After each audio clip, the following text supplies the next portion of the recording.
کہ اپنی زندگیوں کو منظم کریں، اپنی زندگیوں کو ہمیشہ سلیقہ مند رکھیں، اپنی زبان کو، اپنے لہجے کو، اپنی سوچوں کو، اپنے خیالوں کو، اپنے معاملات کو، اپنے معمولات کو بہت اچھا رکھیں۔ بعض اوقات ہم خام خواہ اپنے آپ کو گناہوں میں مبتلا کر کے اپنی آخرت برباد کر لیتے ہیں۔ تو اپنے صبح اٹھنے سے لے کر سونے تک، فجر کی نماز سے لے کر بستر پر اپنی کروٹ لیتے ہوئے محاسبہ کریں کہ آج کا دن میرا کیسا گزرا۔ جس کے 2 دن برابر گزرے وہ ہلاک ہو گیا۔ ہر آنے والا دن گزرے ہوئے دن سے بہتر گزرنا چاہیے، لیکن اگر ہمارا گزرے ہوئے کل سے آج کا دن بدتر ہے تو سوائے ہلاکت کی اور کچھ نہیں ہے۔ اور اسلاف کی زندگی اس حوالے سے دیکھیں تو اس لیے یہ بہت برا سودا ہے اور یہ بڑی جرت ہے۔ انسان کو پتہ ہے کہ میں جھوٹ بول رہا ہوں، اس میں تو کوئی اختلافی فرقہ نہیں ہے، گروہ نہیں ہے کہ اس کی سزا آخرت میں کیا رکھی ہے، دنیا میں کیا رکھی ہے۔ انسان کسی سے حسد کر رہا ہے، بغض کر رہا ہے، دشمنی رکھ رہا ہے، کسی کو گالی دے رہا ہے، سب و شتم کر رہا ہے، کسی کا مال ہڑپ کر رہا ہے، کسی سے زیادتی کر رہا ہے،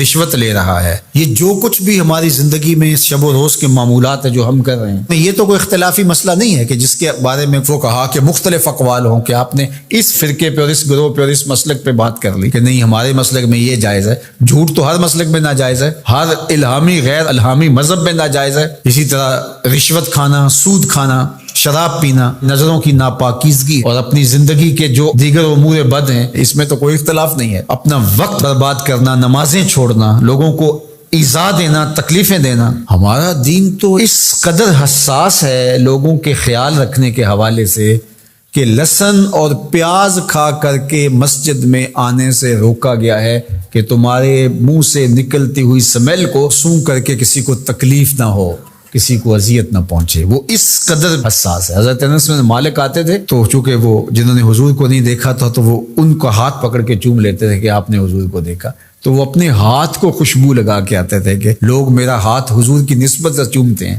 تو ان کو اس کا احساس ہونا چاہیے۔ یعنی یہاں تک ہمارا دین ہے۔ تو آج میں اور آپ ایک دوسرے کے لیے باعث اذیت جب بن جاتے ہیں، اپنے ہمسائے کے لیے، اپنے دوست کے لیے، اپنے کلاس فیلو کے لیے، اپنے بھائی کے لیے، اپنے محلے داروں کے لیے، اپنے معاشرے کے لیے ناسور بن جاتے ہیں، ہمارا وجود لوگوں کے لیے اذیت کا سبب بن جاتا ہے، تو اللہ تعالیٰ نے فرمایا فما اصبرهم علی النار، آگ پر کتنا حوصلہ ہے کہ وہی اعمال کیے جا رہے ہیں جس کا نتیجہ جہنم ہے، وہ اعمال کیے جا رہے ہیں جس سے دل مردہ ہوتے ہیں، وہ اعمال کیے جا رہے ہیں جس سے قربت الہی میں نقصان ہوتا ہے۔ بتاؤ نا وہ کون سی چیز ہے جس چیز نے تمہیں دلیر کر رکھا ہے اور تم جہنم کے راستے پہ چل نکلے ہو؟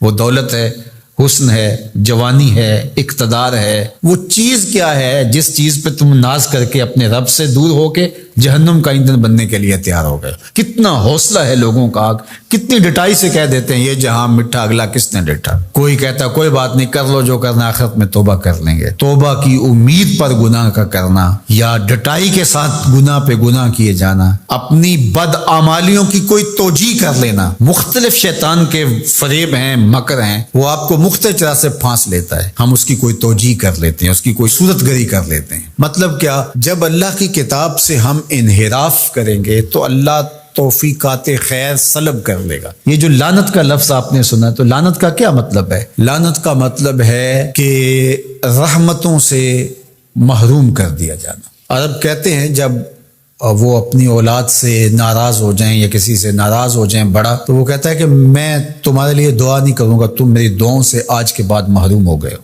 بلکہ میں نے پڑھا ہے کہ کچھ اعمال ایسے ہیں جن اعمال کی وجہ سے بندوں کی دعائیں قبول نہیں ہوتی، اور دوسرا اس کو سزا یہ ہوتی ہے کہ جو نیک صالح پاکیزہ لوگ جو دعائیں کر رہے ہیں پوری امت کے لیے، تو وہ امت کا فرد تو ہے، ایک شخص تو ہے امت کا، لیکن اس نیک لوگوں کی دعاؤں سے اس کا حصہ منہا کر دیا جاتا ہے، اس کے حصے میں کچھ نہیں آتا، کیونکہ اللہ نے اس رحمت کے وصول والی فہرست سے اس کو نکال دیا۔ وہ سانسیں تو لے رہا ہوتا ہے لیکن زندہ نہیں ہوتا، وہ اپنے آپ کو مسلمان تو کہلا رہا ہوتا ہے، لیکن بات یہ ہے کہ اسلام اور اللہ رسول سے تعلق اس کا واجبی سے ہوتا ہے۔ تو آج ہماری بدحالیوں کا اور ہماری رسوائیوں کا سبب اس کتاب رحمت سے دوری ہے۔